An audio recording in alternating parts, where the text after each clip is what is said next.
Hi, this is Kim from Dorothy's Daughter. Welcome to my channel. So we've been doing Merry Mondays, and if you haven't been with us before, this channel is all about sewing and crafting. And on every Monday between now and Christmas, I'm sharing a tip that's either something you might want to make for your home for the holidays or something that you can gift.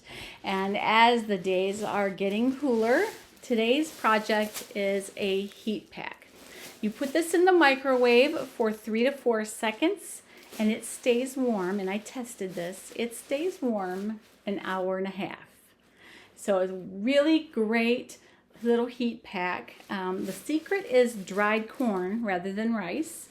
As you know, the rice packs tend to kind of not last real long. They feel really great, but they don't last real long. The dried corn holds the heat a little longer, probably because the pieces are a little larger. But depending on your microwave, I did 3 minutes. It was perfect. I put it on my sore neck and shoulders last night, and it worked amazingly well. So the nice part about this is that it has a removable cover that you can wash, which is nice. If you are using them a lot, then you're going to want to maybe even have a couple different covers. Now you could make these Christmassy, you could make them however you want.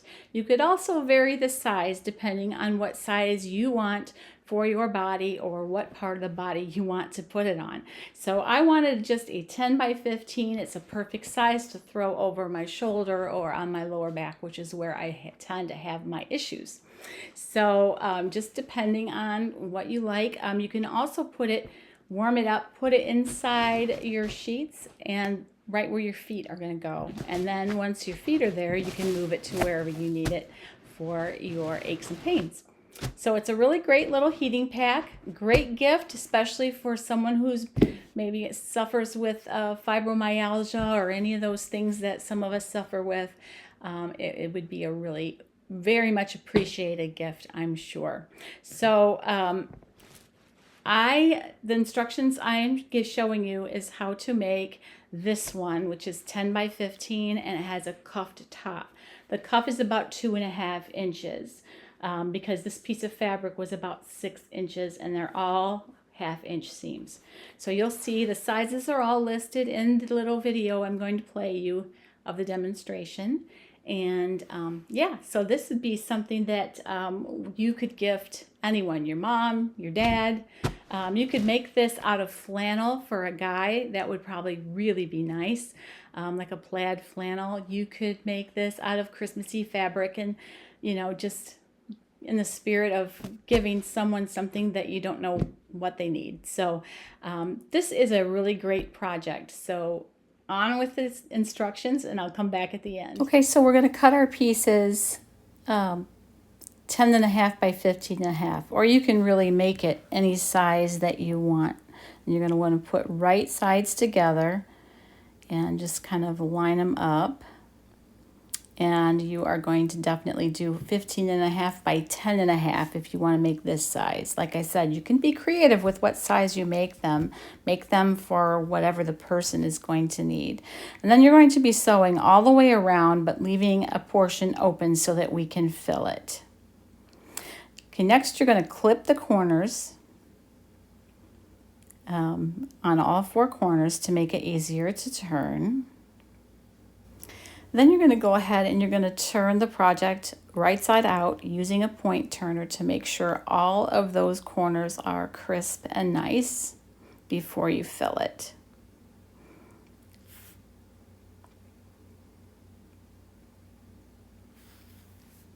We then are going to go ahead and fold that portion inside and go ahead and give it a really, really good press, making sure that the corners are all looking really good and everything is lining up just great. And now we're going to be ready to stuff our object. Next, you're going to want to fill the bag with the dried corn or the rice, depending on which you prefer. Dried corn tends to hold heat a little bit longer, so I went ahead and used dried corn for mine. And I will show you an Amazon link of where you can purchase the dried corn corn in the description. So what you do is you don't want to overfill it. You want to just fill it just enough to where it's flexible and you can put it on whatever body part you might want to put it on. Then you're going to go ahead and sew just across that opening and close it off. I see. Next, you're going to go ahead and cut the pieces for the cover. So for this one that I did, you want 12 inches by 11 inches, and then you want a cuff for the little pillowcase. And I did a 6 inches wide and just the length of however long you need it to cover that section. So you're going to want to sew one side of your cover and then press it, and then take your cuff portion there and just press it out. You're going to put right sides together and you're going to go ahead and sew that across the top of the two cover sections. Okay, after sewing all of that together and finishing your seam, you're going to go ahead and press that up toward the cuff. That seam allowance should go up toward the cuff. And then what you're going to do is fold it, even out those ends of the excess that you have on the cuff there. And then you're going to sew around the side and the bottom of the pillowcase.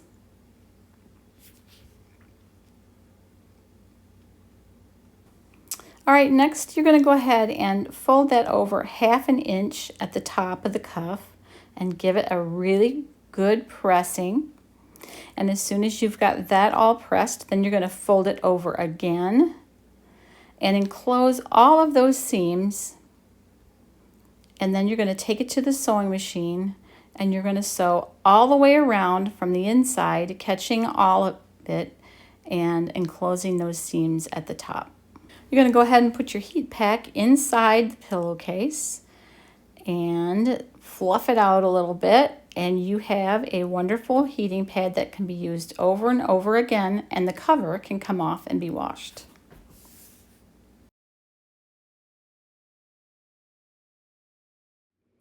All right, so that's it. That's how I made this one. I'm going to tell you a few things that I wish I had done differently. Number one, this is quilting cotton that I made the actual pack itself out of. I kind of wish I would have used some canvas or even denim that's left over. So that's a thought. If you want it to be a little bit stronger, you could use a little bit heavier weight fabric. Now, you might need to increase the time in the microwave if you do that, just so it penetrates enough to go through the thicker fibers. But I think I'm going to do that next time. And the other thing is, when you sew it closed, in the video, I have you leaving this portion open. All right, so to make it easier to fill, do the short end, and then you're just filling a bag. That was really an oversight on my part. So just leave the short end open on one side and you'll be good to go. All right, that is what I suggest if you are going to make yours. If you want a neck wrap, you could do a long, thin thing. The other thing is, don't overstuff it. So this is just right to be able to mold. This is how I had it last evening, right there. If you overstuff it, it's not going to feel good to lay on or mold to your body. So you definitely want to understuff it and, you know, maybe stuff it, see how it feels, maybe do a little more. That's what I did. I stuffed it, pinned it closed, and kind of put it up to me to see if that would be a comfortable amount in there. So the corn I got from Amazon, and I will put the link down below.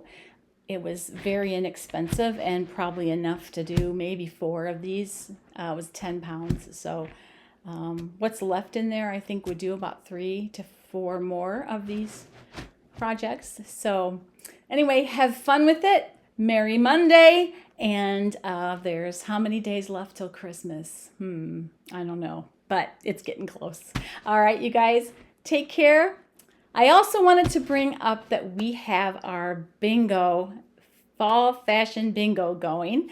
If you don't know what that is, watch the live stream from last week and you will get the scoop on the bingo game that we're playing. And if you want to kind of keep track of your bingos and other people, what they're doing, log on to our Facebook group. There's a thread there to post your makes and your bingos that you are able to cross off, and it goes through November 10th. And if you want to participate, just get on the Facebook group, and also you can download the bingo card there as well, or in the description of the video. All right, have fun, you guys. Merry Monday. I'll see you in the next one. Happy sewing.